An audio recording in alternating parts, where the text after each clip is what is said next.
อยู่โดยชอบอยู่ในธรรมนำฝึกฝนสำนึกตนค้นคว้าธรรมนำศึกษาอาศัยศีลสมาธิญาณปัญญาพระองค์ว่าจะเข้าถึงซึ่งนิพพานขอนอบน้อมองค์สมเด็จพระสัมมาสัมพุทธเจ้าโดยเสียงกล่าวกราบนมัสการหลวงพ่อวิระศรีละโชโตพร้อมทั้งพระสงฆ์ทุกรูปสามเณรทุกองค์เจ้าค่ะถ้ามาสวัสดีค่ะเพื่อนๆกัลยาณมิตรทุกท่านนะคะคุณแม่ชีพามผู้อยู่วัดต่างๆพร้อมทั้งอยู่ในกุฏิกรรมฐานวัดป่าบ้านสังคุยทุกท่านค่ะถ้ามาสวัสดีเป็นยังท่านผู้ฟังที่อยู่ทางบ้านแม่ชีลำดวนผู้รักธรรมได้มีโอกาสมาในรายการธรรมะย่ำเย็นค่ะมาในสถานีวิทยุเสียงธรรมของพุทธสมาคม FM 104.25 เมกะเฮิรตซ์สื่อสังสรรค์การเรียนรู้การศึกษาการปฏิบัติและเผยแผ่พระพุทธศาสนาค่ะทำการออกอากาศจากวัดป่าบ้านสังคุยอำเภอพังโคนจังหวัดสกลนครค่ะญาติธรรมที่กำลังที่ตามรับฟังนี้ในขณะนี้ก็คือเสียงเมชีนั่นเองค่ะคำแรกมาจังสี่ก็ได้นำคำตัดคำสั่งของพระสัมมาสัมพุทธเจ้านำคำเว้าคำเทศของคุณครูบาอาจารย์มาแปลงเป็นสิ่งอีสานบ้านเฮาเอาธรรมะจอบบึงกฎแห่งกรรมมาฝากกันค่ะมื้อนี้ก็มาพบพอกันคือเก่านะคะในขณะนี้เมชีก็ได้บันทึกไฟล์เสียงอยู่ที่วัดป่าอรัญญิกาวาสอยู่ที่กุฏิไฟล์เมชีอยู่วัดอรัญอยู่บ้านดงม่วงไข่อำเภอพังโคนจังหวัดสกลของเฮานี่เองนะคะกะเว้าบันทึกมาแล้วกะส่งมาหาลูกชี่เพิ่นอยู่สถานีใหญ่เพิ่นกะลูกชี่เพิ่นกะจัดการเปิดให้ลังมือกะจัดสดเอาออกมาทั้งนั่งเว้าจัดสดๆเว้าน้ำพี่น้ำนองไปกะเฮ็ดไว้เมื่อมันขัดของหากผิดพลาดประกันใดมิชี่ก็ต้องขออภัยเพราะว่าเป็นผู้เก่งเหลือเกินในเทคนิคเป็นคนโบราณนะคะอันนี้ก็ต้องเว้ากันไว้เนาะทางวัดป่าอรัญญิกาวาสมื้อนี้แดดแซมฝนตกมาตั้งแต่เมื่อคืนนี้มาฮอดหม้องนี้ขอเว้าไพเราะน้ำเพิ่นแน่เนาะพระพุทธเจ้าว่าคันอยากเว้าไพเราะให้เว้าธรรมะว่าซั่นเพิ่นว่าโอ้ยไม่สิอยากเว้าไพเราะมันบ่เลาะกะยาเลาะหวยเลาะคู่สาไว้ก่อนละงานนี้ค่ะเว้ามงคล38เว้ามาฮอดตอนที่24ล่ะเด้อยู่ในฝ่ายปฏิบัติธรรมปฏิบัติใจพอแห้งนะคะข้อที่24นี่มีสันโดษว่าซั่นเพิ่นว่าเฮ็ดจังได๋กะยานะคะน้ำคันแม่นมีน้อยๆก็สามารถทำให้แก้วเต็มได้คือจังทำคุณงามความดีอันละเล็กละน้อยโยดลงมาใส่เฮ็ดหลายๆดนๆก็สามารถเต็มได้น้ำที่ระยดระยาดเพียงแต่เฮาหงายภาชนะขึ้นรองรับแน่เท่านั้นเด้อันใดก็ได้เนาะถือว่ามันหักสิเต็มบริบูรณ์ขึ้นมาเองดอกก็คือเฮาพอใจใน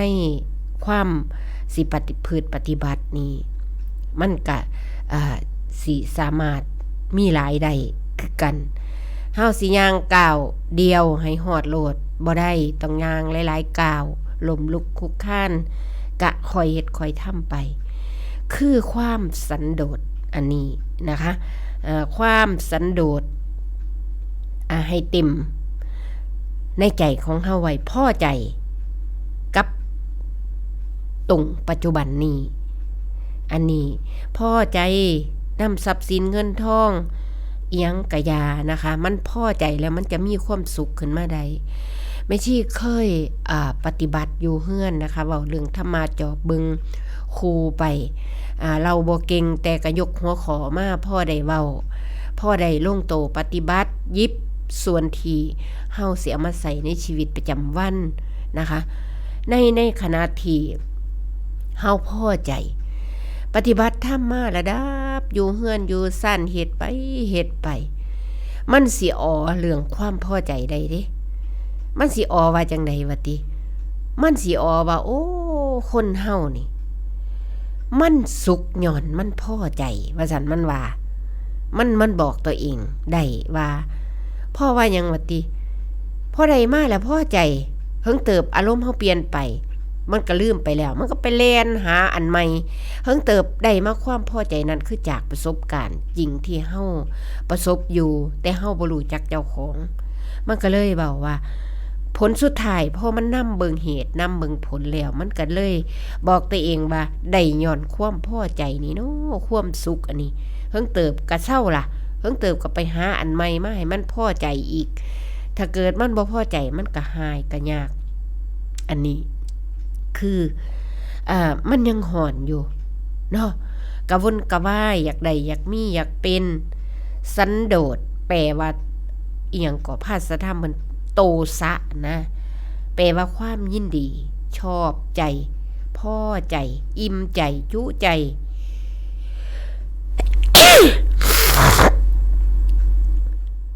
อันนี้ก็คืออารมณ์เฮานี่เอง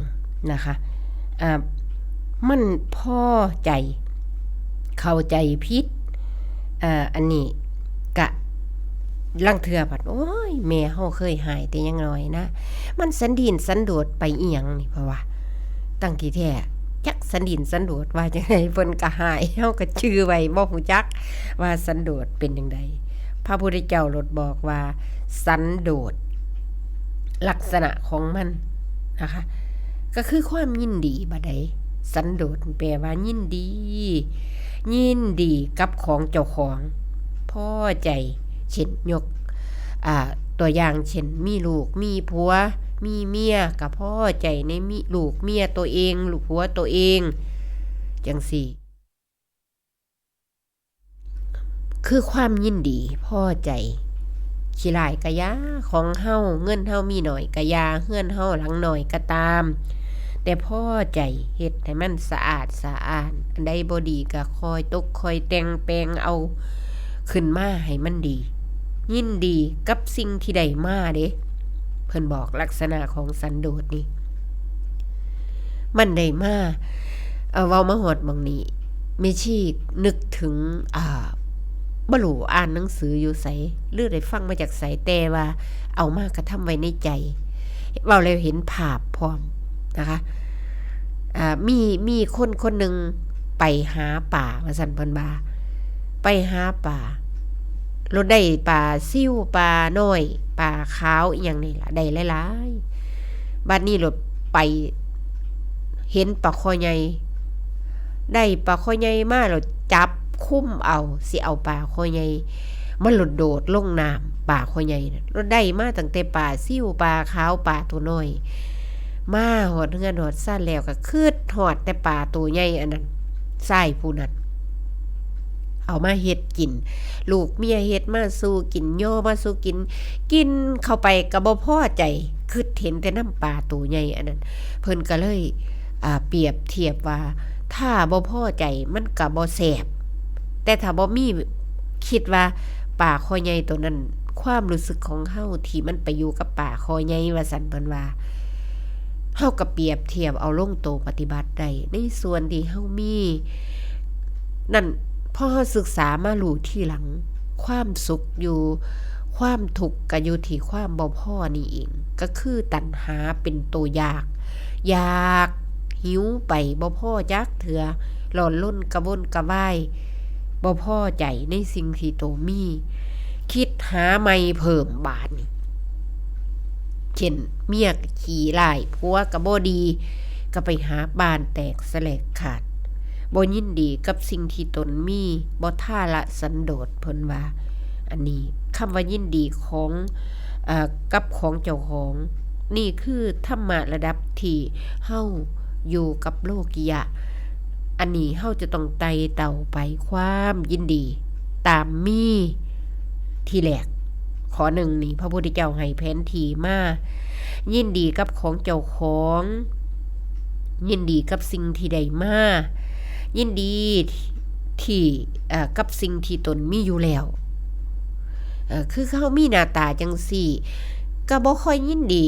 บ่พอใจจักเทื่อแต่ว่าแต่เจ้าของขี้ร้ายเจ้าของมันซัวเจ้าของปฏิบัติธรรมบ่ได้ดอกจังซั่นจังซี่มันก็สิบ่พอใจเจ้าของอยู่หั่นบ่บ่แม่นทางในการที่สิปลุกเราให้เจ้าของได้ลุกขึ้นมาทำความดีเด้เพราะมันเป็นลูกน้องของความอิจฉาตาร้อนเป็นลูกน้องของความโกรธนี่เองเฮาศึกษาเบิ่งละเอียดนะคะตัวนี้มันก็เลยเพิ่นก็เลยต้องให้อยู่กับเจ้าของว่าความยินดีอันนี้ให้มันยินดีในทางถูกไว้ยินดีในความมีสัมมาทิฏฐิที่มันถูกต้องตามมีตามใดเฮ็ดใจของเฮาให้เต็มไว้ให้มันพอใจแม่นสิได้น้อยๆก็อย่าเฮ็ดสิ่งนั้นให้มันดีแม่ชีเอามาฝึกใส่กันกับอิหยังน้อพระพุทธเจ้าเพิ่นให้เฮามาในเฮ็ดวัสดุให้มันสละสลวยเฮ็ดวัสดุให้มันน่าอยู่น่าเศร้าเฮ็ดให้มันดีขึ้นนั่นเองนะคะตัวนี้แล้วก็พอใจมันบ่ดีเฮ็ดให้มันดีจังซี่มันก็เลยเป็นเรื่องที่เฮาจำเป็นจะต้องได้ฝึกนะคะตัวนี้เฮาฝึกไปยินดีตามฐานะตัวเองอันนี้ก็โตทุกข์ใหญ่เด้บ่ฮู้จักเจ้าของนั่นเองมาจากต้นทุกข์คือกายบ้าจาใจอันนี้แล้วก็บ่ฮู้จักเจ้าของว่าภาวะเจ้าของนี่เห็นสร้างขี่อยากขี่น้ำสร้างถ้าบ่เชื่อก็ให้ไปจอบเบิ่งนะคะตัวนี้มันบ่ยินดีกับของเจ้าของมีก็สาเหตุคือเจ้าของบ่ได้ภาวนาเบิ่งเจ้าของ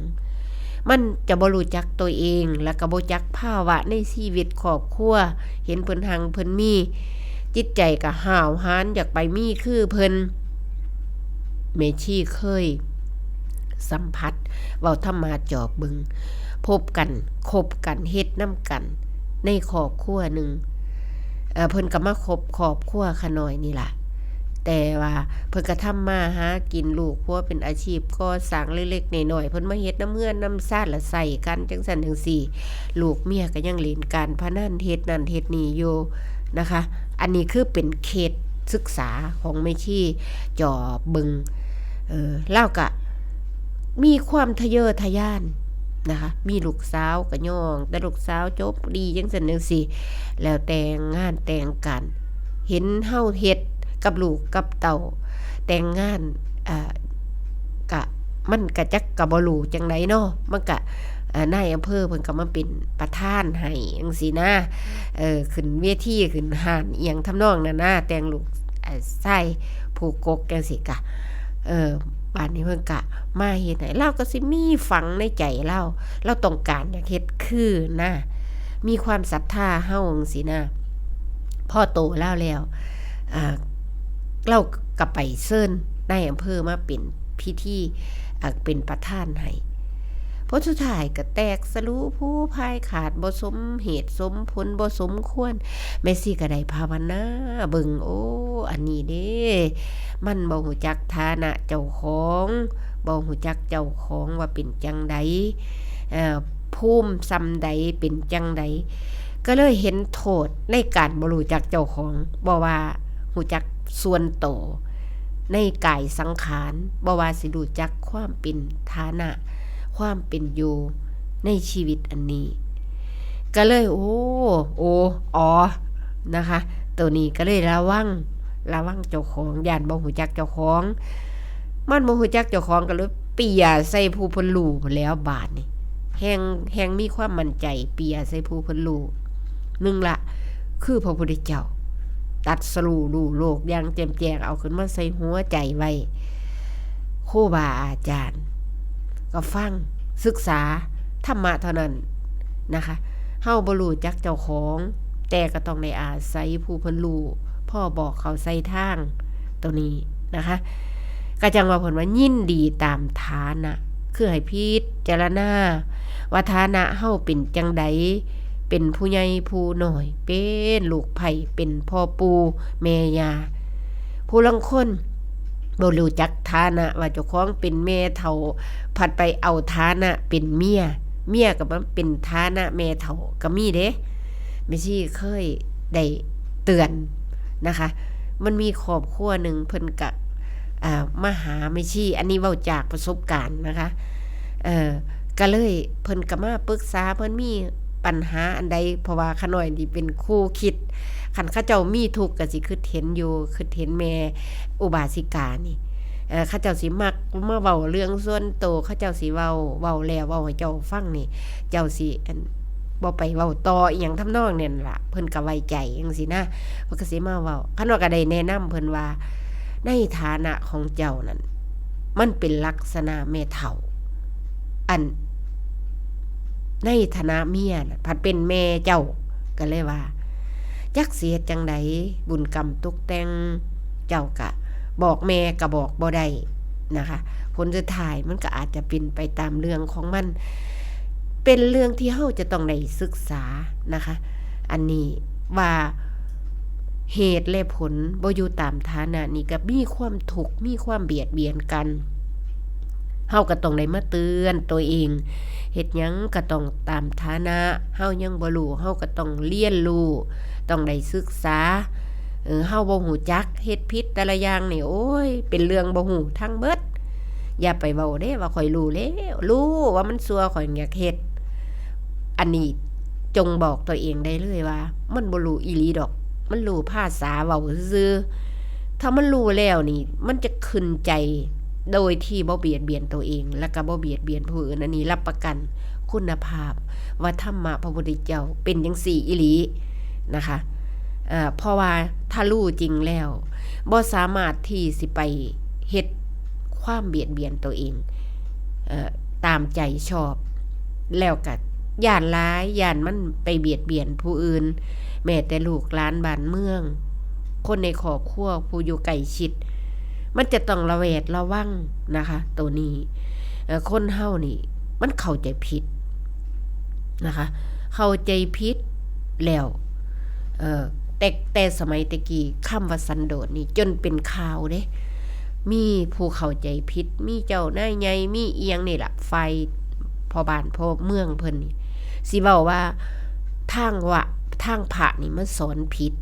ถ้าเว้าเรื่องสันโดษนี่เป็นความคล้ายๆกับว่ามันบ่พอใจอันสิเฮ็ดงานสิเป็นคนขี้คร้านทางชาวโลกเพิ่นสิเข้าใจจังซี่เด้ผู้เพิ่นเรียนสูงก็จริงแต่ว่าไม่ชี้เคยจือได้แต่สมัยผู้ละดนมาแล้วเรื่องความนี่เรื่องโจทย์จันกันว่าพระสอนผิดมาสอนในชาวบ้านชาวเมืองขี้คร้านสันโดษอันนั้นก็บ่เฮ็ดอันนี้ก็พ่ออันนี้ก็พ่ออันนี้พระพุทธเจ้าบ่ได้สอนไผโง่ๆอันนี้ลองไปศึกษาเบิ่งนะคะเพิ่นสอนโอ้ยครบวงจรถ้าเอาความเพิ่นมาใส่ในชีวิตประจำวันนี่บ่มีขอเสียอันเลยไม่สิขอรับประกันขนาดเฮาพ่อได้หูเพิ่นซำนี้เฮายังมีชีวิตที่พ่ออยู่พ่อกินอันใดบ่มีก็คอยพัฒนาเฮ็ดขึ้นมาตามอัตภาพเจ้าของมันเป็นเรื่องความสุขอยู่ที่ความพอใจนี่เองนะคะอันนี้บ่แม่นจักมิดที่สิสอนคนให้ขี้คร้านสันโดษคือคนบ่รู้จักพ่อเพิ่นสอนซุ่มนั่นเด้สอนซุ่มมีอันบ่ได้ความโลภความโกรธความหลงบ่รู้จักฐานะเจ้าของเพิ่นสอนซุ่มนั่นเด้แต่ความพ่อก็หมายถึงพ่อดีมันสิเป็นหนทางหนึ่งที่ไต่เต้าให้เฮาได้ประพฤติธรรมมาหาทางสายกลางความพ่อดีโอ้ยซึ้งใจมากค่ะคำนี้พอเฮาค้ำไปเฮาศึกษาไปนำเส้นทางของพระพุทธเจ้าทุกส่วนนี้เฮาสิลงใจเต็มร้อยไว้นะคะด้วยการประสบความเป็นจริงในชีวิตเฮานี่เองถ้าเกิดว่าบ่พอใจแล้วนี่หาความสุขบ่มีดอกเพราะมันบ่พอได้ซ้ำนี่มันก็อยากได้ซ้ำหนามันไล่ล่ะความสุขหาความสุขก็บ่มีหอนล้นเบิดวันเบิดคืนเบิดมือแม่ชี้จอบเบิงคักแล้วอยู่กับสิ่งแวดล้อมที่ใกล้โตคนเฮาที่ฮู้จักกันนี่ล่ะ เจ้าของบ่ทันหูก็ไปจอผู้อื่นก็บ่เป็นหยังเฮาบ่ได้ยกโตข่มท่านเฮาบ่ได้ไปเว้าให้เพิ่นเสียหายเฮาเพียงแต่เอากระทำไว้ในใจอย่างแยบคายเฮาศึกษาเบิ่งก็คือเว้านี่แล้วมาคบกับเฮาก็เพิ่นก็เห็นเฮาเฮ็ดนั่นนี่ไปเซิ้นในอำเภอไปหามันคนละอันนะคะอันนี้เจ้าของผัดเป็นผู้ที่บ่ได้ซ้ำกันยังหาก่อสร้างเฮ็ดกินเฮ็ดอยากแต่บังเอิญได้ลูกเคยเป็นอสเพิ่นก็เป็นลูกน้องในอำเภอมันก็เลยมีสายเข้าไปหาเพิ่นได้เมซี่ก็เลยซึ้งใจว่าโอ้มันบ่แม่นอันนี้ก็ได้ก็เลยศึกษาไปคนบ่รู้จักพ่ออันนี้เองจังว่าเพิ่นสอนให้รู้จักพ่อดีกับอัตภาพพ่อใจในสุนที่เจ้าของหาได้กินก็ตามมีตามได้เฮาบ่อยู่วัดอยู่ว่าเป็นฐานะแม่ชีเฮ็ดหยังก็เฮ็ดตามมีตามได้โอ้มันศึกษาไปทุกขั้นตอนเด้เฮาบ่รู้เฮาต้องศึกษากิเลสของมนุษย์นี่บ่แม่นธรรมดานะคะมันต้องพอดีกับในสิ่งนั้นๆเพราะความพอดีบ่คือกันเด้เฮาสิไปเว้าให้เขาบ่ได้ยกตัวอย่างเช่นจัดงานศพจังซี่ถ้าบ่สมความพอดีตรงนั้นกับถูกตีเตียนถูกว่าอีกสมมติว่าเพิ่นมีฐานะสำนั้นแต่ว่าเฮาต้องรู้ไว้ความเป็นจริงความพอดีของพระพุทธเจ้าคือเกินในส่วนนั้นอันนี้ไม่ใช่ยิบยกลงมาลงโตปฏิบัติโยงมาใส่แม่แต่สมัยพระพุทธเจ้าพระอานนท์เพิ่นถามพระพุทธเจ้าไว้ถ้าพระพุทธเจ้าปรินิพพานแล้วนี่เรื่องงานศพเสียเฮ็ดจังได๋คันเว้าภาษาบ้านเฮานะคะพระพุทธเจ้าก็สิสอนบอกเฮ็ดคือมรรคสัตว์ที่เพิ่นเฮ็ดนั่นล่ะต้องมีการพันผ้า500ชั้นมีการเฮ็ดตามประเพณีตรงนั้นแล้วก็เฮ็ดจังซั่นแต่ความพระพุทธเจ้าเพิ่นสอนไว้แล้วว่าศพอันนี้ตายไปแล้วมื้อนี้เป็นประโยชน์อีหยังสิเอาไปทิ่มคือหมานี่ก็ได้เป็นดินเป็นหญ้าสังขารบ่มีเถียงคันย่อมาใส่ในโตปฏิบัติของเฮานะคะเพิ่นสอนไว้เรียบร้อยแต่เพิ่นเป็นหยังจังบ่บอกบัดนี้แม่ชีโยงมาใส่แม่แต่คำบอกคำสอนของหลวงพ่อวิระนี่แต่กี้แม่ชีบ่เข้าใจในคำนึงว่าหลวงพ่อไม่ชอบสร้างนะแม่วาสิกาก็ทำไปอย่างนั้นอย่างนี้อย่างเพิ่นก็สิเว้าไปแม่ชีล่ะเกิดงงๆเอ้าว่าเพิ่นบ่สร้างเพิ่นคือเฮ็ดนำอยู่เฮาเวลาไปขอเวลาไปเว้าเกิดสงสัยในตัวนี้เล็กน้อยนะคะพ่อเข้าใจในส่วนธรรมที่ความพอดีเฮ็ดแล้วบ่ทุกข์เฮ็ดแล้วบ่เดือดร้อนเฮ็ดแล้วบ่มีปัญหาเข้าใจในสัจธรรมหม้องนี้แล้วนี่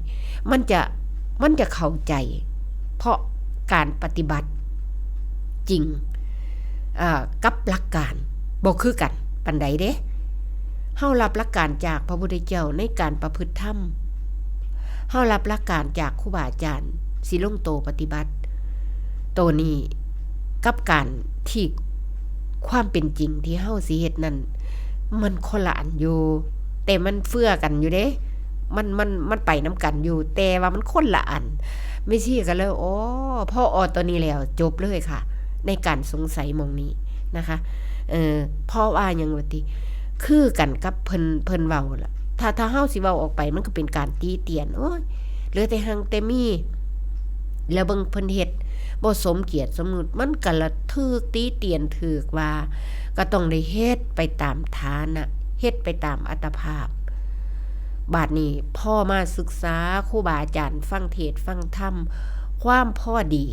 มันบ่คือกันบางคนกินข้าวกินน้อยกินหลายกินแค่อิ่มไผอิ่มมันแต่บ่ทอกันเด้แซ่บก็คนละอันมาศึกษาเบิ่งคักๆมันเป็นอุปทานในตัวของไผของท่านเพิ่นก็เลยต้องให้ฝึกอยู่กับความพอดีของไผของท่านนะคะตัวนี้แล้วก็เพิ่งให้ตัดเรื่องให้รู้ความเป็นจริงไว้นะคะว่าชีวิตในการเส้นทางในสายพระนิพพานสายดับทุกข์อันนี้มันจะต้องผ่านความพอดี คือความเป็นกลางพ่อดีของคนบ่ทอกันนะคะพ่อดีตามฐานะพ่อดีตามได้ตามมีของคนคนนั้นเฮามาอยู่วัดอยู่ว่าก็เฮ็ดให้มันพ่อดีเป็นนักบวชนักอันนี้กับเขากับป่าเฮ็ดไปตามอัตภาพนะคะกินยังก็บ่ใส่ว่าสิไปติกินนั่งกินไปสั่งกินอยู่ร้านอันใดมันบ่มีก็มันอันนี้มันใส่กับตัวนี้ได้มันพอดีกันอยู่มันได้อยู่เฮ็ดแล้วก็ดีซ้ำนี่ก็เฮ็ดไปก็บ่เป็นหยังนะคะนั่นก็คือความพอดีในสิ่งนั้นๆเฮาต้องได้ศึกษาทรัพย์สมบัติเฮามีบ้านหลังน้อยเฮาก็เฮ็ดมันพอดีส่วนที่เฮาเฮ็ดให้มันพอดีกรรมคุณก็คือกันพระพุทธเจ้าสอนในหมดทุกรูปแบบนะคะเพื่อให้พ่อใจกับสามีภรรยาให้พ่อดีก็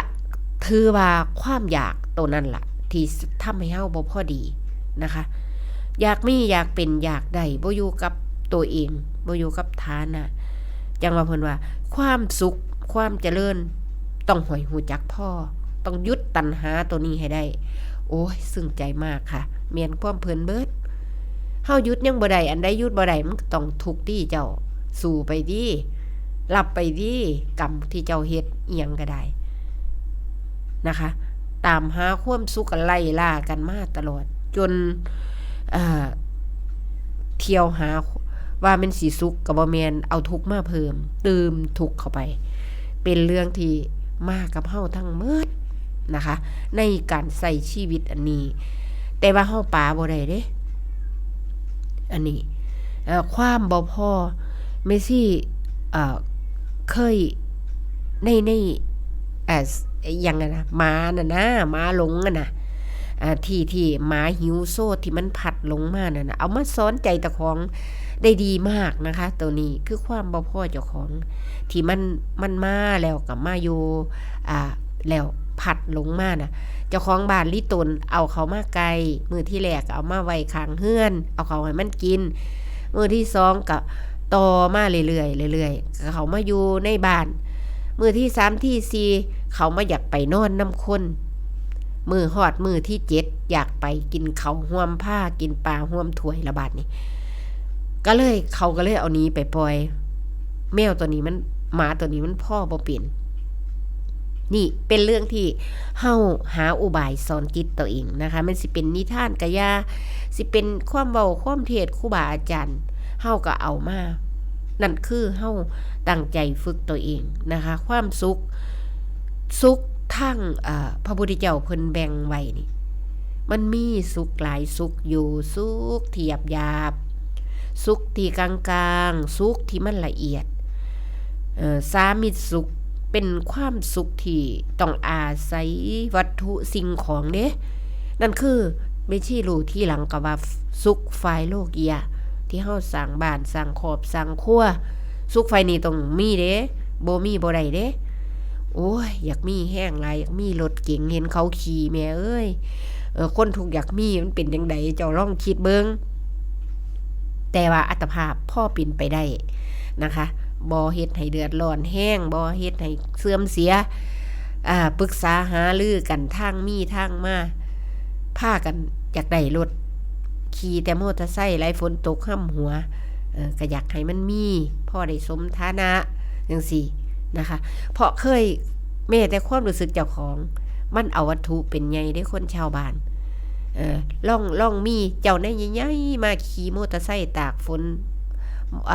เบิ่งเสื้อผ้าก็ม้อซ้อมันก็เลี้ยวเบิ่งซะก่อนเด้มันมาใหม่ใดวะมันเป็นจังไดวะรถแต่คันขี่รถเก๋งมาจอดคือแม่นไผมาแน่นี่เฮาต้องเรียนความรู้สึกตัวเองเรียนใจตัวเองมันจังเข้าใจลึกซึ้งบ่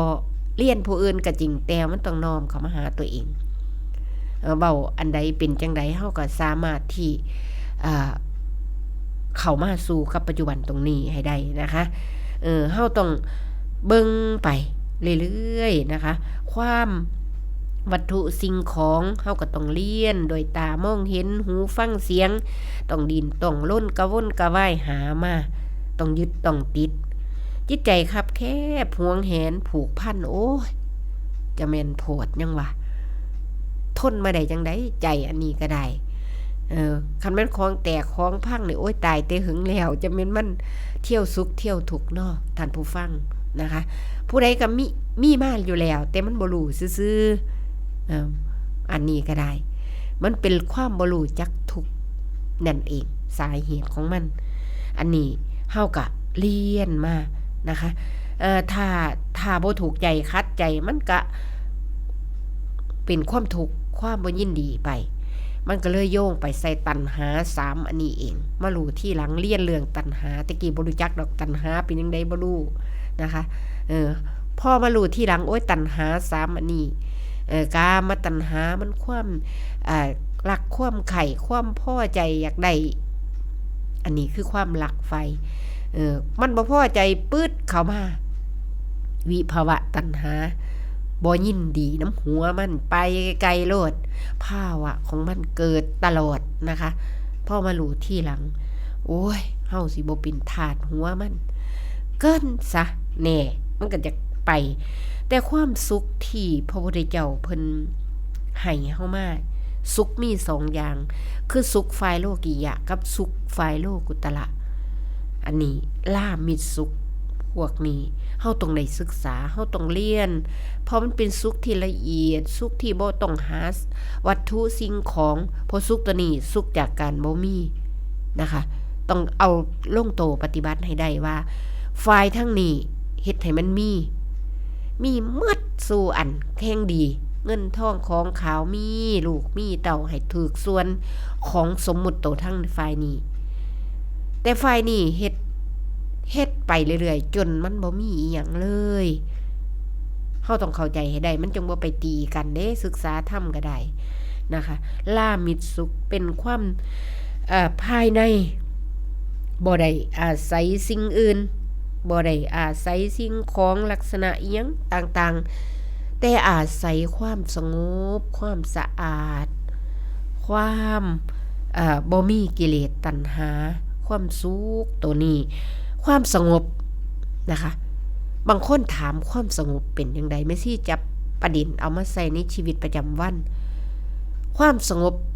บ่รู้แต่ข่อยฮู้จักแค่ว่าข่อยเบาขึ้นข่อยบ่ทุกข์บ่ร้อนข่อยเบากายเบาใจข่อยมีความโล่งโปร่งสบายข่อยจื้อเอาเท่านี้เอามาใส่ในชีวิตประจำวันนี่คือความสุขความสงบสงัดจาก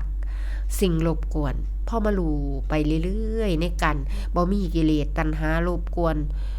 อยู่ในความวิเวกทางใจมีสรุปแล้วใจเฮามีที่อยู่นี่เองใจเฮามีที่อยู่ใจเฮาตั้งมั่นต่อคุณธรรมมีสมาธิฮู้บาปบุญคุณโทษฮู้หน้าตากิเลสโลภโกรธหลงอิหยังต่างๆนี่เฮาสิรู้เด้เพราะเฮามีลงโตปฏิบัติตามลำดับตามขั้นตอนมาเรื่อยๆมันสิฮู้ไปเองเฮาก็สามารถรู้ได้จิตเฮาสะอาด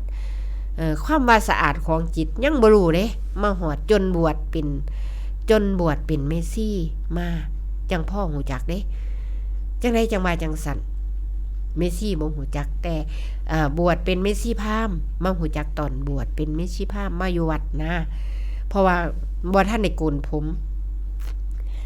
อยู่เฮือนนี่ตื่นขึ้นเช้าขึ้นมานี่เว้าธรรมาจอบเบิ่งนะคะ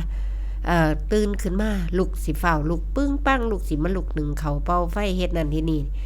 ใจของผู้ขาเป็นนักเป็นเว้าๆแว่งๆเป็นขาดๆเกินมีทุกวันเถาะปรากฏว่าลุกขึ้นมาแล้วก็มาตั้งใจไว้อธิษฐานศีลก็รักษามาโดนหลายปีละได้เบิดละอันเป็นคอๆนั่นก็ได้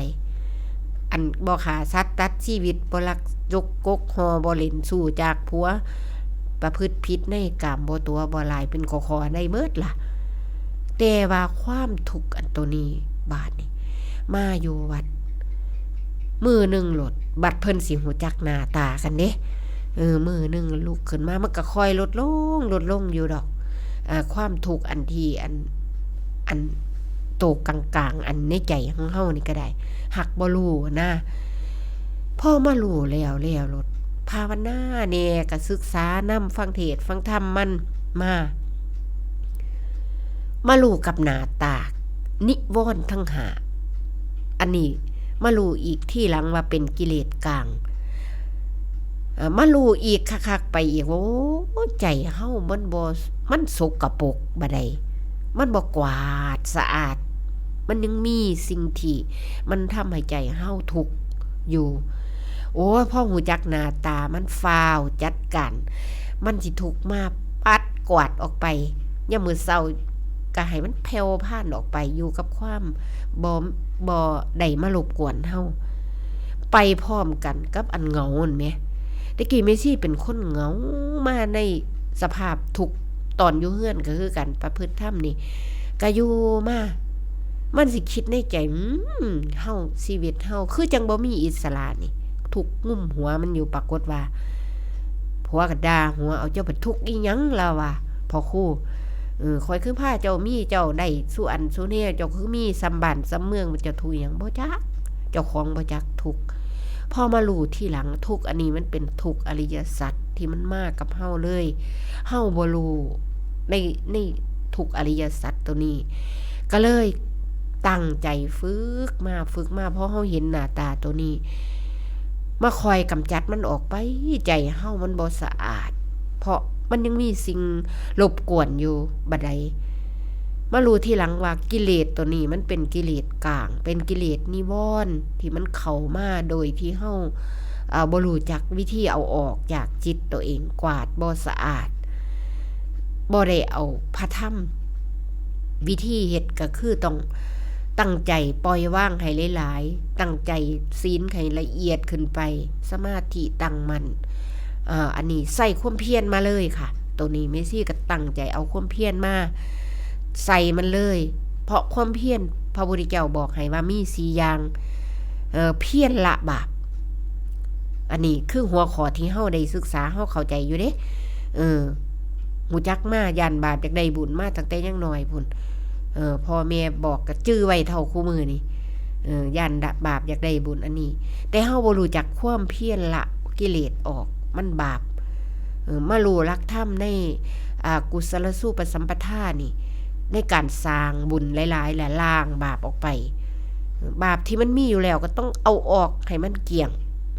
นะคะเพิ่นให้เฮ็ดจังซั่นละบาปได้แล้วก็ต้องมาเอาบาปที่มันมากับเฮาแล้วพอมันหลายภพหลายชาติได้ลงมาเกิดมันมีมาอยู่ในกลางจิตใจจิตวิญญาณของเฮานี่ต้องได้เพี้ยนเอาออกนี่มารู้หน้าตามันแล้วกิเลสกลางอันนี้นิวรณ์ทั้ง5อันนี้ต้องไปเบิ่งดีๆนะคะมันสิเฮ็ดความดีของเฮายังบ่ถึงมันนั่นเองมันก็เป็นนิวรณ์ของกามฉันทะความบ่พอใจอีหยังต่างๆบ่ได้ดังใจของมันมีมาสลับซับซ้อนอยู่ในใจของเฮานี่เฮาต้องได้มาเบิ่งดีๆใส่สติใส่ปัญญากวาดออกไปเฮ็ดไปเฮ็ดมาจิตเฮาหลุดออกในลอกออกมาความเหงาหนีเฮ้ยตะกี้นี่โอ้ยได้ยินเสียงเพลงทูลท้องใจร้องฝนกระตกฟ้าก็ครึ้มโอ้ยน้ำตาไม่ซี่ไหลซึกๆจักมันเป็นจังไดบอกบ่ถูกมันมากับขน้อยพอมารู้ตาโอ้ยสำบายขึ้นมาอีกระดับนึงแหมหยุดเลยเฮาหูจักหน้าตามันบ่ได้เฮาบ่รู้จักกิเลสตัณหาเฮาก็เลยบ่รู้จักหน้าตามันบัดนี้เฮามาฝึกสิให้รู้ล้วนบ่รู้ดอกมันต้องเข้าสู่ระบบความถูกต้องหลายอย่างแต่มันจุดเดียวคือความว่างตัวนี้เองจิตใจของเฮากันออกเลยนะคะเพี้ยนละบาปแล้วก็มาเพี้ยนบาปที่เกิดมาในจิตในใจของเฮาจักหยาบจักกลางนี่ยังก็ต้องเอามันออกให้ได้ตั้งใจไว้นะคะพอเฮ็ดแล้วก็ด้วยคุณงามความดีนี่เองนะคะในการไล่ของเสียอันนี้ก็ได้กุมขี้ที่ออกไปมันหวงมันแพงมันยึดมันติดอีหยังก็ออกไปเอาวัตถุออกแล้วยังหยาบทั้งในอีกในตั้งจิตอธิษฐานไว้สาธุเด้อเกิดขึ้นมาชาตินี้อย่าได้ผู้ขาสิตั้งใจไว้สิบ่เขียดบ่สั่งผู้ใดจนบ่เบิ่งปิ่นเบิ่งตายจนบ่ได้ปากได้เว้านำผู้นั้นผู้นี้ย้อนสั่งกันขน้อยสิบ่เฮ็ดจังสั่นสาธุเด้อสิตั้งใจไว้มันสั่งก็ฮู้จักว่ามันสั่ง ก็สิฟ้าวไปเคี่ยไปอ่อนลาบคาบหญ้าคันเฮาผิดก็ยอมสิฟ้าวแก้ไขตัวนี้วิธีเมกซี่เล่นมักจังซี่นะคะได้พอเฮาเห็นหน้าตาเทื่อเดียวนี่เฮาสิจื้อไว้เด้หาหน้าเฮาก็บ่ได้มาจอบเบิ่งได้มุมนี้เฮาไปจอบเบิ่งมุมใหม่นะคะในการประพฤติธรรมอันนี้ก็ได้เมซี่เคยเว้าเคยจอบเบิ่งในการถูกตีเตียนถูกเว้าพื้นอันนี้จอบเห็นเทื่อเดียวเท่านี้แล้วก็จื้อไว้แล้วก็เอามาใส่ในชีวิตประจำวันจอบจังได๋วะติตอนนั้นอายุประมาณ21-22 ปีเฮือนข้างบ้านเพิ่นมีลูกสาวเล่นนำผู้เบาเมซี่ก็มาวัดมาจังหันก็บ่ปากแล้วเฮามาวัดเฮาก็ไปแต่งถ้วยแต่งบวงเฮ็ดอยู่หน้าน้องชายน้องแม่เพิ่นละมาพระก็เข้าที่เพิ่นก็สิรับบิณฑบาตตอนเช้ารับอาหารตอนเช้าเนาะเว้าใหม่คือใหม่30เกือบ40กว่าปีมาแล้วเด้นี่แต่ว่าเอาบ่เคยลืมนะคะในจุดที่เจ้าของเข้ามาปฏิบัติตรงนี้น่าละเว้าว่าน้องชายแม่ละเว้าโอ้ยเมื่อคืนนี่บ่ได้นอนหิวนอนว่าซั่นไปยังพระก็ถามเป็นหยังล่ะคือบ่ได้นอนไม่ออกก็ถามไปนำหลานสาวว่าซั่นหลานสาวพี่น้องทางเมียเพิ่นหลานลูกอันทางเอื้อยเมียเพิ่นนะบัดนี้กับผู้นั้นก็ถามไปมันไปนำผู้บ่าวเมื่อคืนนี่ก็เลยไปนำหากันมันไปก็เลยบ่ได้นอนว่าซั่นผลออกมาจังได๋ฮู้บ่เฮ็ดจังได๋จังว่าขน้อยนี่ไปเว้าพื้นอันเจ้าอยู่วัดว่าอันลำดวนนี่ไปเว้าพื้นเจ้าอยู่วัดแต่โคบอยู่โอ้ยแม่เล่านั่นเครียดให้ขน้อยบ่ทันได้ฮู้จักกันขน้อยก็บ่รู้แต่มีคนมาบอกให้ฟังว่าแม่นี่เพิ่นเครียดให้เจ้าเด้ว่าเจ้าไปเว้าอยู่วัดเจ้าได้เว้าอยู่บ่ว่าซั่นขน้อยว่าโอ้ขน้อยแม่ได้คิดขน้อยยังบ่ได้คิดสิซ้ำเติมผู้ใดเพราะสงสารพ่อแม่แล้วเรื่องนี้มันเป็นจังซี่ล่ะขน้อยก็หาทางเลยเด้บาดนี้สิไปบอกค่าเฮือนก็ยันเป็นเรื่องใหญ่ก็ต้องหาโอกาสสิต้องไปชี้แจงบาดนี้มันล่ะมีคนตายเราก็ไปงานศพย่างน้ำกลกันมาแล้วก็นาไข้อึ้งตึงอยู่เบาๆน้ำขน่อยเด้ขน่อยเป็นโรคแค่คนในบาดนี่โอ้ยแค่คนเฉียดให้เบาๆน้ำนี่จะแม่นบ่เป็นตาอยู่ต้องได้หาทางว่าสิเอาจังได๋เจ้าของอดเว้าบ่ได้นะ เจ้าของอดเว้าบ่ได้บาดนี้นำเว้าจับแขนเราเลยย่างเฮี้ยงกันมาแต่ปงศพแล้วย่างมาแต่วัดอรัญญิกาวาสนี่ล่ะอันก็เลยบอกว่าแม้เจ้าเป็นจังไดเราให้เราฟังคันแม่นขน้อยอันโตข่อยนี่บ่ได้เว้าเด้อหน้าเว้าจังซี่เล่าให้เราฟังขน้อยบ่ได้เว้าพ่อความแม่แต่คิดก็บ่ได้คิดซ้ำเติมคันเจ้าว่ายังสงสัยโตข่อยอยู่เจ้าก็ต้องเบิ่งข่อยไปข่อยยังบ่ทันรับรองได้ว่าเป็นข่อยเป็นคนแบบใดให้เจ้าเบิ่งข่อยไปเด้อว่าซั่นแล้วก็หลังจากหันมาก็แล้วเลยเด้ล่ะแล้วก็จอบเบิ่งนิสัยข่อยแล้วก็บ่ได้ตีได้เตียนบ่ได้เว้าหายยากขน้อยอีกจักเทื่อเพราะเราก็เชื่อนะคะนี่เป็นเรื่องนึงที่อุบายฝ่าวเคลียร์อย่าเอาเก็บของเสียไปไว้ในใจเจ้าของมันสิก่อไฟกองใหญ่ขึ้นไปมันสิล่ามลุกไปมันสิพิษพ่านกันอันนี้คือเฮางดบาปตัวนี้นะคะอันนี้ก็เกตความรู้ก็ขอฝากไว้คือแชร์ประสบการณ์ในตรงนี้นะคะเฮาเฮ็ดไปเฮากับพ่อไว้นะคะนิทานม้าก็เว้าสู่กันฟังไปสุขนิรามิตรสุขอันนี้เฮาก็ต้องเอากระทำไว้ในใจคือจิตใจของเฮาให้สะอาดคิดดีทำดีไว้เว้าดีไว้การเลี้ยงชีพจังซี่ก็เฮาก็พอใจพระพุทธเจ้าเพิ่นมีจุดมุ่งหมายมุ่งให้เฮาอยู่ในปัจจัย4อยู่เด้บ่ได้สอนให้เฮาขี้คร้านบ่ได้สอนให้เฮาบ่ได้เก็บรักษาบ่ได้ขยันหาบ่ได้อีหยังเด้เพิ่นจุดมุ่งหมายคือปัจจัย4ต้องมีรอเลี้ยงร่างกายหลักปฏิบัติเกี่ยวกับทรัพย์สินเงินทองพระพุทธเจ้าให้เฮามานะคะการหาทรัพย์ก็แสวงหาโดยชอบ อย่าผิดศีลผิดธรรมอย่าผิดกฎหมายเพิ่นให้หลักการของเฮามานะคะการใช้จังซี่การใช้การที่เป็นคนบ่ฟุ่มเฟือยให้พอดีกับเจ้าของตามอัตภาพกินต้องมีการฝากการฝังไว้มีการเฮ็ดเลี้ยงชีพโดยชอบก็อยู่ในสันโดษอันนี้เด้พระพุทธเจ้าเว้าเมซี่ก็ไปได้ความคิดย้อนนิทานเด้เจ้าของก็บ่ฮู้จักเจ้าของปานใดไปฟังนิทานนกแขกเต่านะที่อยู่ในพระไตรปิฎกนั่นข้าวขังพระพุทธเจ้าที่ยังเป็นโพธิสัตว์อยู่เพิ่นตายเป็นนกแขกเต่าแล้วเพิ่นกะหาย่ำตื่นขึ้นพานกแขกเต่าไปกินเขาในหน้าเศรษฐีนั่นกินแล้วคนใส่เพิ่นก็เลยมาบอกว่าโอ้ยนกแขกเต่านี่มันมาเอาไปกินเบิดเป็นไล่ๆพุ่นเด้ว่าซั่นบาดนี้นิทานอันนี้นกแขกเต่าอันนี้พอเขาเจ้ารถเฮ็ดเรื่องดักนกนะดักนกพดนกก็ไปเขาดักไว้จับเล่าไว้เศรษฐีนั่นก็เลยสอบสวนนิทานเว้าได้ขี่ตัวแบบบ่บาปขี่ตัวสอนธรรมฟังไปแต่ก็ยิบประเด็นลงโตปฏิบัติได้ว่าเป็นย้อนจังไดเฮ็ดจังไดล่ะใส่อย่างพอดีเฮาบ่ฟุ่มบ่เฟื่อยประหยัดซำใดล่ะมันต้องมีการศึกษาเด้เศรษฐีถามนกพญานกพระโพธิสัตว์บอกว่า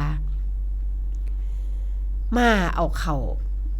มียุงมีสางกินบอกคือเอาไปหลายแท้เศรษฐีถามคันเว้าเป็นภาษาบ้านเฮานกก็เลยบอกว่าเอาไปเลี้ยงตัวเองบ่มียุงมีสางเอาไปเลี้ยงลูกเลี้ยงเมียเอาไปเลี้ยงนกโตเฒ่าบินมาเอาบ่ได้เพิ่นเว้าจังซี่นกโตเฒ่าก็คือบัดนี้เพิ่นก็มาเปรียบเทียบใส่ในกันเลี้ยงตัวเองเมซี่เลี้ยงปฏิบัติธรรมนี่เมซี่สิเฮ็ด3จังหวะเด้คำตัดคำสั่งคำเทศคำเว้าครูบาอาจารย์แล้วก็มาเอาปัจจุบันเจ้าของปฏิบัติจอบบึงแล้วก็ไปเปรียบใส่คำโบราณ3จังหวะเอามาใส่กัน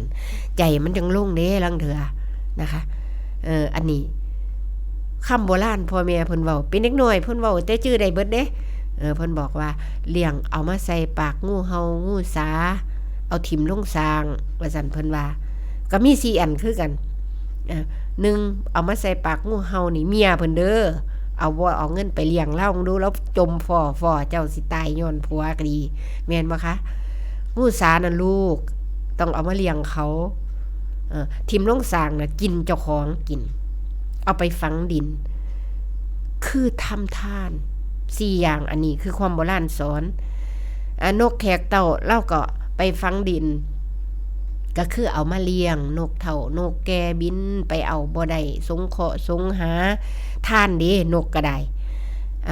เอามากินเจ้าของเอามาเลี้ยงลูกเอามาเลี้ยงเมียคือกันพระพุทธเจ้าเพิ่นก็สอนไว้คือกันคือปัจจัย4อันนี้เอาไปใส่ทางโลกทางบ้านก็ไปปัจจัย4ทางพระเพิ่นก็มีปัจจัย4มันต้องกินต้องใส่ต้องมีเฮือนอยู่ต้องมีนี่3อย่างนี้เฮายกเหตุผลมาลงโตปฏิบัติให้กระทำไว้ในใจนะคะอันนี้มันคิดมันพิจารณาอยู่อันนี้เฮาต้องได้ศึกษาไว้นะคะบ่ใส่ฟุ่มเฟือยทรัพย์สินเงินทองเฮ็ดให้มันพอดีกับเจ้าของคนจนกับพอดีคนรวยกับพอดีอันนี้บ่แม่นว่าสิบ่ให้มีเฮือนหลังใหญ่บ่ให้มีรถหลายคันบ่ให้เฮ็ดสมฐานะพระพุทธเจ้าบ่สอนแบบนั้นต้องเฮ็ดตามอัตภาพตัวนี้ต้องจับประเด็นลงโตปฏิบัติให้ได้มันจังบ่ไปติผู้อื่นนะคะโอ้ยจังสั่นจังสิเอานิสัยดูถูกไปคือจังเพิ่นเป็นคู่เป็นเจ้าเป็นนายจังสิมาฮอดบางนี้แม่สิยังได้จอบเบิ่งอีกเด้ใจมันจังลงเฮาจังสิได้ระแวดระวังมีข้าวครั้งนึงมีแม่นึงเพิ่นสอบเว้าแต่ปัญญาเพิ่นก็หลายทำความดีเพิ่นก็เฮ็ดหลายกินทานเพิ่นก็หลายแต่ปากเฮ็ดปากย่ำบาดนี้มันละมีคนนึงขับรถเก๋งมาคนรู้จักกันนั่นล่ะเขาได้รถเก๋งเว้าง่ายๆ จ้าของมันยังเคยมีวีแววสิได้ดอกตอนนั้นลูกก็ยังน้อยอันแม่เพิ่นก็เลยเว้าแม่อุบาสิกาก็เลยเว้าขึ้นว่านั่งเล่นน้ำกันอยู่โอ้ยสะอ่อนเพิ่นเนาะมีรถเก๋งว่าซั่นเล่าสัตว์ขึ้นเลยว่าโอ้ยมีก็มันมีไปโลดพวกเป็นหนี้เป็นสิน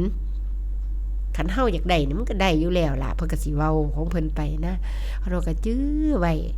บาดนี้มันก็มีอีกผู้เด็กน้อยมันมีทิฐิมานะแข็งดีอยู่ในใจของเขานั่นเป็นก็เป็นโลดพวกราชการพวกคู่พวกซ่าพวกราชการมันบ่มีดอกมันทุกข์มีแต่หนี้เพิ่นก็จะว่าไปเนาะแต่ถ้าคนเบิ่งคักๆถ้าเขามีศักยภาพเขาเป็นหนี้บ่ได้เด้ราชการก็ได้มันพอดีกับเขาเด้พระพุทธเจ้าสอนตัดส่วนเกินออกถ้าเจ้าเกินโตราชการก็ทุกข์คือกันบ่พอดีนะคะศักยภาพเจ้าบ่พอดีเจ้าเฮ็ดเกินเจ้าก็ทุกข์เจ้าก็ล่มละลายได้คือกันนะคะตัวนี้อันนี้เฮาศึกษาธรรมเอามาใส่ในชีวิตประจำวันพระพุทธเจ้าสอนความพอดีลงไปใส่ในการดำเนินชีวิตในสายมรรคมารู้ที่หลังคือสายกลางปฏิปทาอยู่ในอริยมรรคมีองค์8สอนหลายๆขอหลายๆเกี่ยวหลายๆแง่หลายๆมุมแต่ลงโตเดียวในการความศึกษาธรรมในการปล่อยการว่างในการบ่ผูกมัดรัดตึงในการรู้ความเป็นจริงว่าฝ่ายสมมุติและวิมุตติเฮาต้องนำให้ได้นะคะเฮาบ่รู้แจ้งแท่งตลอดแต่เฮาต้องรู้สายทางให้ได้ว่าสิเฮ็ดแบบใดสิจัดการชีวิตแบบใดนะคะตัวนี้มีหลักการถ้าความบ่พอมาความบ่พอดีมาพระพุทธเจ้าให้ฝึกความสันโดษแต่สองคำนี้เฮายังได้ศึกษาเด้ความสันโดษกับความมักน้อยคนละความหมายแต่ใกล้เคียงกันนะคะมันเป็นคำย่อยออกมาอันนี้มักน้อยข่อยมันสันโดษมักน้อยมันบ่อันนึงสันโดษคือความพอดีคนมักน้อยนี่คือมีหลายๆเอาน้อยๆคือเฮาบิณฑบาตจังสิเห็นอยู่บ่บักกล้วยเต็มถาดนมเต็มกะละมังโอ้ยคันแม่นเฮาบ่มักน้อยเฮาก็เป็นลักเอาของเพิ่นหลายๆนี่สัตว์ขนเมื่อดีบ่ดีหาถุงหน่อยไปใส่น้ำพุ่นเอาไปนั่นแปลว่ามันโลภแกมตัวนั้นบ่มักน้อยแต่เพิ่นมีมักน้อยมีหลายๆบางเทื่อมันก็อุบายการฝึกตนมันมีหลายมันก็เอาน้อยๆมันอยากหลายเฮาบ่กินนั่นเป็นอุบายการฝึกสอนจิตเพิ่นเด้คือมักน้อยเอาน้อยๆอยู่แบบสันโดษพอใจอยู่น้อยๆมักน้อยอันนี้กุฏิน้อยๆแม่ซี่ว่าอยู่เฮือนหลังใหญ่ก็เฮ็ดยากต้องเซ็ดต้องทูต้องระวังรักษามันก็มีทุกข์คือกันไปมีกุฏิน้อยๆไปสร้างโอ้ยวัด2 เมตร 50พอได้ซ้ำหีบโล่งเนี่ยมีบ้านหลังเล็กๆจังซี่มีบ้านทอโล่งศพลบเข้าไปนอนสบายใจโล่งโปร่งสบายเพิ่งเติบมันก็เศร้าอยากมีเฮือนหน่อยก็อยากไปเฮือนใหญ่แม่นบ่คะก็ต้องเบิ่งใจเป็นอุบายการสอนจิตการปฏิบัติคือกันพระพุทธเจ้าว่าถ้ามันมีเครื่องเข้ามาทีหลังก็คือตัณหา3อย่างนั้นภาวะมันมาเลยนะคะกามตัณหาภาวะตัณหานั่นมันมีสิ่งเกิดขึ้นมาพร้อมกันกับความโลภโกรธหลงของเฮานี่มาแต่มือเกิดลงมาตั้งแต่บ่ทันได้เกิดพุ่นมันมานำเฮาน่ะสิเฮ็ดจังได๋หลายอันเหลือหายต้องจับประเด็นให้ได้ต้องแจ้งตัวเองให้ได้นะคะอันนี้คือเพิ่นมีการหลักการของพระพุทธเจ้าเพิ่นก็บอกว่าถ้ามันบ่ตัณหา3มารบกวนบ่หรือมันความวุ่นวายบ่เข้าใจอีหยังก็ต้องให้มันพิจารณาในการเกิดแก่เจ็บตายในการลงกฎไตรลักษณ์บ้างอันนี้มันบ่รู้จักประมาณในการบริโภคบ่จักอัตภาพเจ้าของเห็นสร้างขี่ก็อยากขี่น้ำสร้างไม่สิเจอใดในเพิ่นมักสิเว้าในวิทยุหรือโทรทัศน์ก็บ่รู้นะแต่เป็นสาวก็ได้อันนกน้อยสร้างรังแต่พอตัวว่าซั่นเพิ่นว่าความหมายก็คือชีวิตบ่พอดี เจ้าของเห็นสร้างขี่ก็อยากขี่น้ำสร้างเพิ่นมีรถเก๋งก็อยากมีน้ำเพิ่นเจ้าของพระอัตภาพบ่มีไปเฮ็ดแนวอื่นมันก็เป็นทุกข์พระพุทธเจ้าเพิ่นให้สอนตรงนั้นถ้าเจ้ามีหลายมีบริษัทหลายคือจังมีเฮามีสถานีวิทยุนี่ลองบ่ไปแอมมึงดูหั่นเขามาลักไปเฮ็ดจังไดล่ะเครื่องคอมเครื่องอีหยังนั่นนี่ต้องสร้างตึกถาวรต้องเพื่อแผ่คนอื่นต้องบ่ยึดมันถือมันนั่นคือจุดประสงค์พระพุทธเจ้าเด้ต้องซอยเสียบ่ไปอยากได้บ่เอามาเป็นของเจ้าของต้องเสียสละนั่นจังแม่นผู้สันโดษที่แท้จริงบ่แม่นว่าโอ้ยกุดห่างก็บ่มุ่งบ่แอมอยู่ในก็อยู่ดอกสันโดษเพิ่นว่าบ่แม่นต้องไปศึกษาดีๆนะคะไม่ใช่จับประเด็นใดไอ้หลวงปู่ชาเพิ่นเทศน์ที่พระเพิ่นอยู่เพิ่นฝึกสันโดษเพิ่นกุดเพิ่นหัวบางนี้ย้ายไปอยู่บางหันเพิ่นละว่าเป็นหยังล่ะคือบ่มุ่งบ่เฮ็ดบ่ซ่อมบ่แซมโอ้ยสันโดษว่าซั่นเพิ่นว่าอยู่แบบปล่อยวางสันโดษโง่ๆบ่หลวงปู่ซ่าหายเอานั่นเขาก็จับประเด็นคำเว้าครูบาอาจารย์ลงมาใส่นะคะแม่ชีก็โอ้ยเว้ามาฮอดหม้องนี้แล้วเหลือเบิ่งนาฬิกาก็พอดีกับการที่เฮาสิมีอานิสงส์เฮ็ดให้มันพอดีกับชีวิตกับอัตภาพอยู่กับคุณงามความดีเว้ามาฮอดหม้องนี้เวลาเบิดลงแล้วก็ขออนุโมทนาบุญกับญาติธรรมของเฮาเด้อทุกทิศทุกทางถ้าไม่ชี้เว้าผิดพลาดประการใดก็ขออภัยตรงนี้นะคะเพราะเว้าเรื่องมงคล38ขอสันโดษอันนี้เว้าผิดตกก็ขออภัยผิดใจก็ขอโทษขอนำบุญหาเพื่อนกัลยาณมิตรทุกท่านนะคะขอพระสัทธรรมจงตั้งมั่นในใจผู้ข่าและท่านผู้ฟังปรารถนาสิ่งใดที่ชอบประกอบด้วยธรรมก็ขอให้สมประสงค์ด้วยเถิดสำหรับมื้อนี้ธรรมสวัสดีค่ะ